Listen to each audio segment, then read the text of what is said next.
ಭಾವತಾರಿ ಶ್ರೀ ವೀರ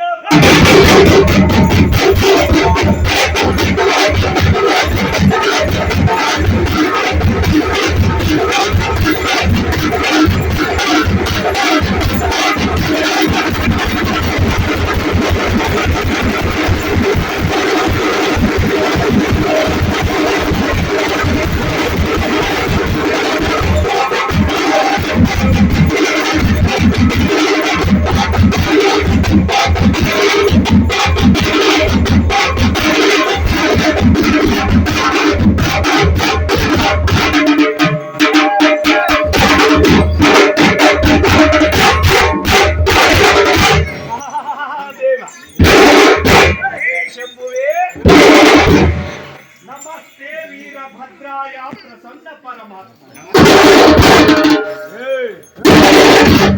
ನಮಸ್ತೆ ವೀರಭದ್ರಾಯ ಪ್ರಸನ್ನ ಪರಮಾತ್ಮ. ಹೇ ದೇವಾ, ದಕ್ಷಜ್ವರ ವಿನಾಶಾಯ ಪ್ರತ್ಯಕ್ಷ ಪರಮಾತ್ಮ. ಅಕ್ಷೇಣ ಶೌರ್ಯಮತ್ತಾಯ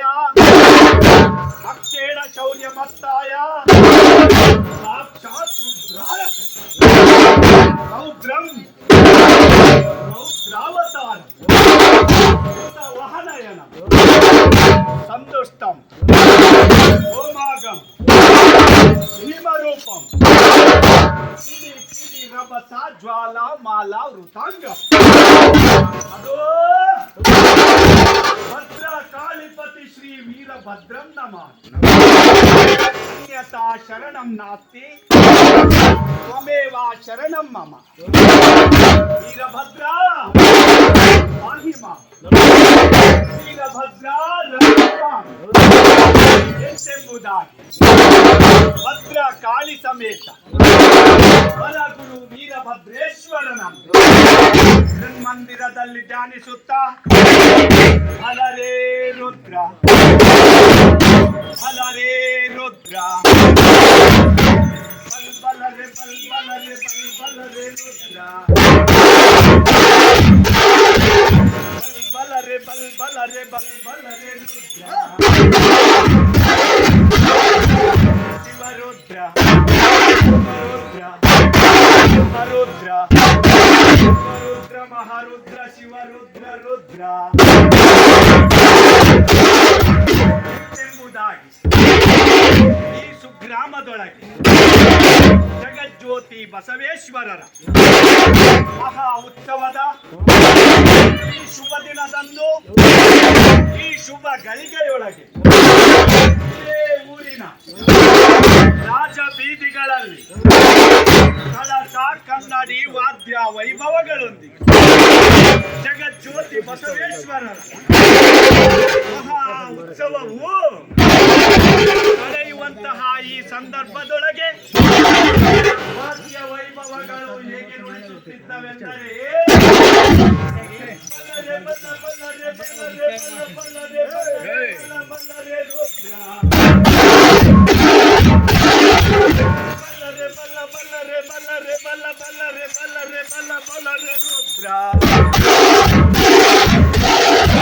ಎಂತೆಂಬುದಾಗಿ ವಾದ್ಯ ವೈಭವಗಳು ನುಡಿಸುತ್ತಿವೆ.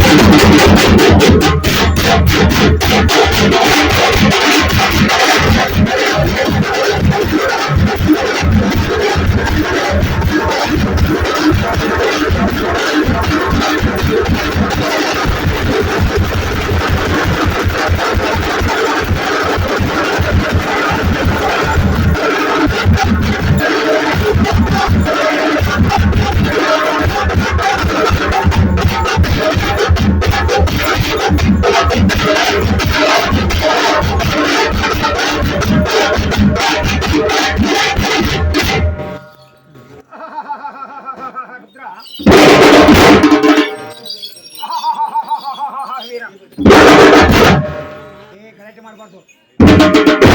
ಏ ಶಂಭೋ, ಏ ಶಂಕರ, ಸಾಗರದಲ್ಲಿ ಸಿಗುವುದು ಮುತ್ತು, ಸಾಗರದಲ್ಲಿ ಸಿಗುವುದು ಮುತ್ತು. ಅಮ್ಮ ಏಮರಡ್ಡಿ ಮಲ್ಲಮ್ಮನ ಮೂಗಿನೊಳಗೆ ಕೆಳಗಿರುವುದು ಗಾಡಿನತ್ತು.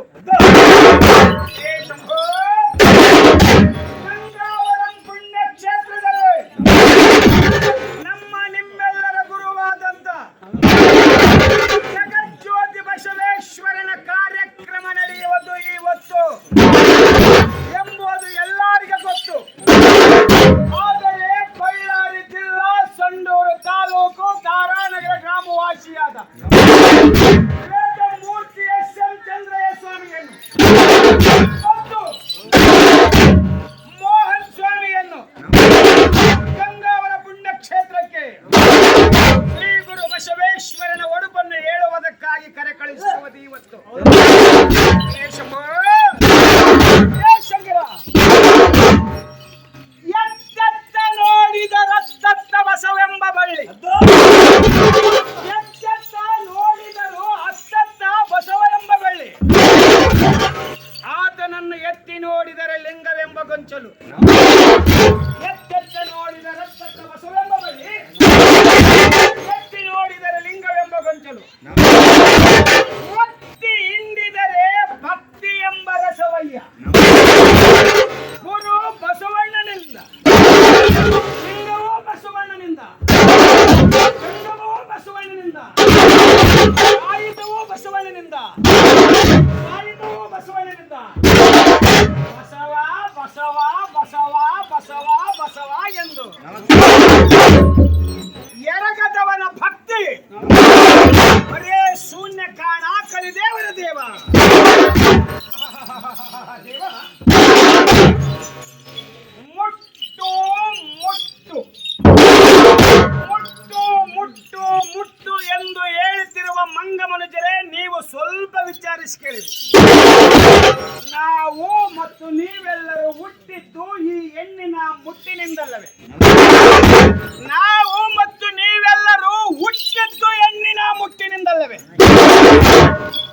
ಇದನ್ನರಿಯದೆ ಶ್ರೇಷ್ಠರೆಂದೆನಿಸಿದ ಮಹಾಮನುಜರೇ, ಸ್ವಲ್ಪ ವಿಚಾರಿಸಿ ಕೇಳಿರಿ. ಅಣ್ಣ ಬಸವಣ್ಣನವರು ಹೇಳಿದ್ದ ನಿಯಮವೇನೆಂದರೆ, ಹಸನಾಗಿದ್ದ ಶಶಿಮುಖಿಯರಾದ ಪರಸ್ತ್ರೀಯರನ್ನು ಮುಟ್ಟ